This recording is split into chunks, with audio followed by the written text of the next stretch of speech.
जुलाई 18, 2008। पाँचवां दिन, भाग 2।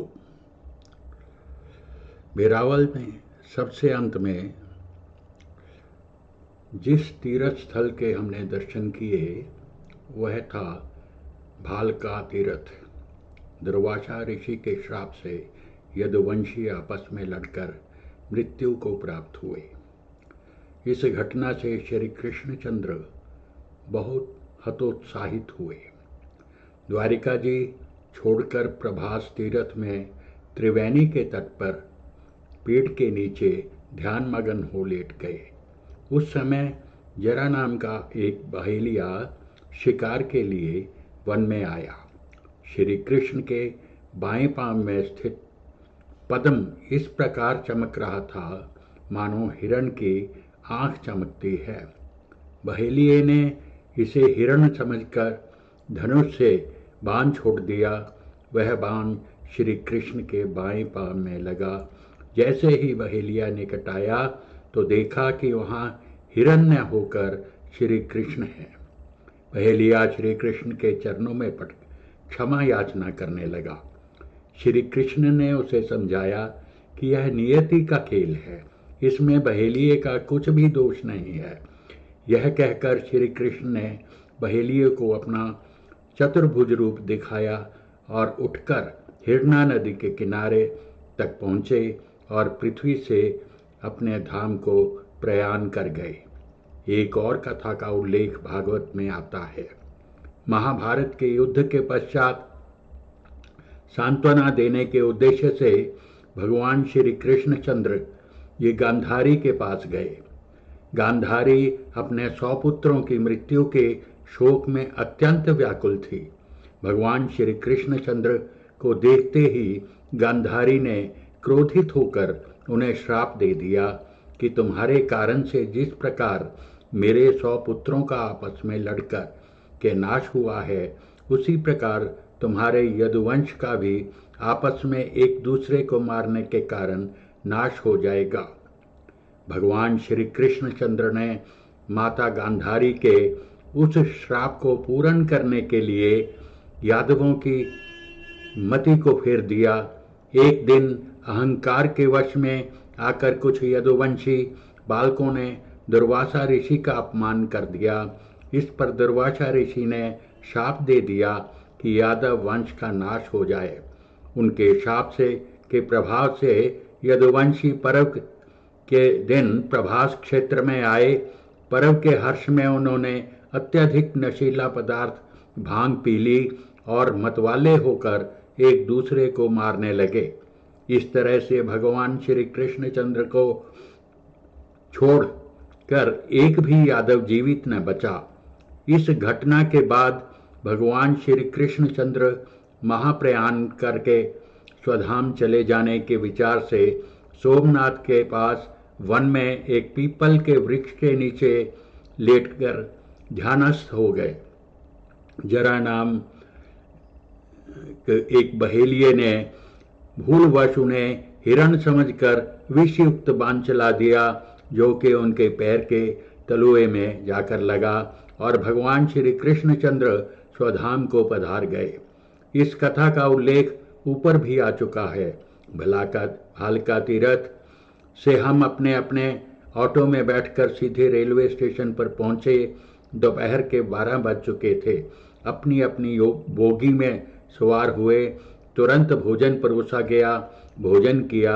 आज भोजन की सब्जी ने चपाती के साथ साथ मिष्टान्न रूप में खीर भी थी।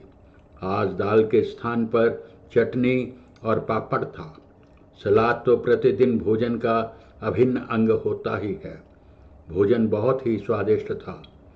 भोजनोपरांत बाकी यात्री आराम करने के लिए बोगी के अंदर लेट गए थे, मगर मैं जब तक नींद नहीं आई बैठकर डायरी लिखता रहा। नींद की आहट आने पर डायरी और पेन रख रहा हूँ। शेष फिर दोपहर 1:30 बजे हमारी बोगियाँ मुख्य गाड़ी से जुड़कर प्रस्थान कर चुकी थी। मैं भी उस समय डायरी और पेन रख लेट चुका था। चलती गाड़ी की टिक टिक ठक ठक लोरी के समान लग रही थी। कब नींद आई पता ही नहीं चला। सायं 4:30 बजे चाय के लिए जगाया गया। बर्थ से नीचे उतरा, गिलास में चाय ली, बाहर के दृश्य देखते हुए चाय पीने लगा। नारियल और कपास की फसलें ही इस क्षेत्र में अधिकतर दिखाई दी। पंक्तिबद्ध नारियल के पेड़ बहुत ही सुंदर दृश्य बनाते हैं। सायं 6:30 बजे हमारी गाड़ी राजकोट रेलवे स्टेशन पर पहुंची। राजकोट अहमदाबाद राजकोट जंक्शन लाइन पर एक बड़ा औद्योगिक शहर है। यहाँ से एक लाइन वेरावल बंदरगाह की ओर तथा दूसरी लाइन द्वारिकाजी से होती हुई ओखा बंदरगाह चली जाती है। यहाँ से हमारी बोगियाँ द्वारिकाजी के लिए एक अन्य गाड़ी से जोड़ी जानी थीं।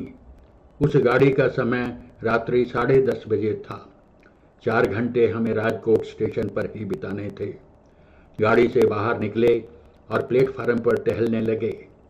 दिन भर बैठे बैठे टांगें जुट जाती हैं। घूमने से थोड़ा आराम महसूस होता है। हमारे पास पर्याप्त समय था, कोई परेशानी नहीं थी। जहाँ कहीं भी स्टेशन पर रुकने का अक्सर मिलता है, यात्रा कंपनी के लोग रेल प्रशासन के साथ मिलकर पानी के पाइप खुलवा देते हैं ताकि यात्री अपने वस्त्रों को धो सकें। जिसे स्नान करना है वह स्नान भी कर सकें। गर्मी के मौसम में ठंडा जल मिलना अपने आप में एक वरदान होता है। हमने भी एक जोड़ी वस्त्र जो पहने हुए थे उनको धो डाला, रस्सी बांधकर सूखने के लिए डाल दिया और मन भर स्नान किया। 8 बजने वाले थे।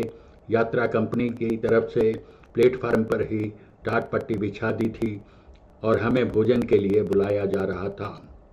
हमने भी अपने बर्तन निकाले, बाहर टाट पट्टी पर भोजन करने के लिए बैठ गए। वही दाल, सब्जी, चपाती और चावल, सलाद। रुचिकर भोजन था। रात्रि का समय था, इसलिए अल्प मात्रा में ही किया। हर बार भोजन स्वादिष्ट होता है, मगर पेट तो अपना होता है।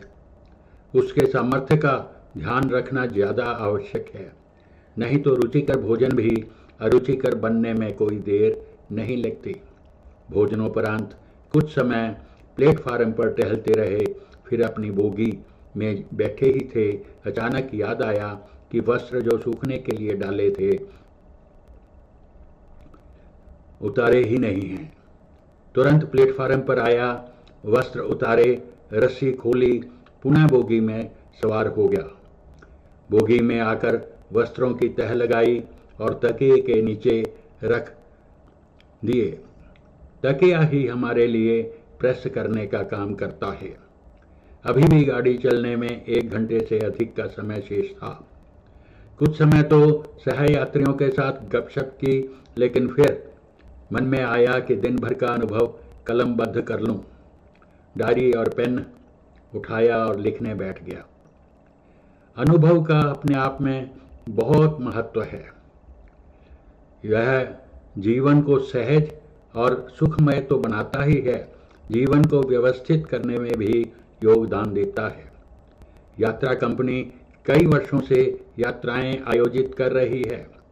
लंबी लंबी यात्राओं में कंपनी को यात्रियों को कहां कहां किन किन समस्याओं का सामना करना पड़ सकता है, उनको बड़ी बारीकी से अध्ययन कर ऐसे उपाय भी खोज निकाले जिससे यात्रा सहज और सुखमय लगे। बात बहुत छोटी है। यात्रा कंपनी ने यात्रा से पूर्व एक पत्र भेजकर हमें जो जो सामान साथ ले आना था उसकी सूची भेजी, जिसमें रस्सी और मग, बाल्टी का भी उल्लेख था। मुझे पढ़कर हंसी आई थी, मगर गत 3-4 दिन की यात्रा के बाद लगा कि यह सामान हमारी यात्रा में कितना उपयोगी सिद्ध हो रहा है। हर यात्री को कंपनी की ओर से आई कार्ड दिया गया है ताकि रेलवे स्टेशन पर कोई रेलवे कर्मचारी नाजायज परेशान न करे।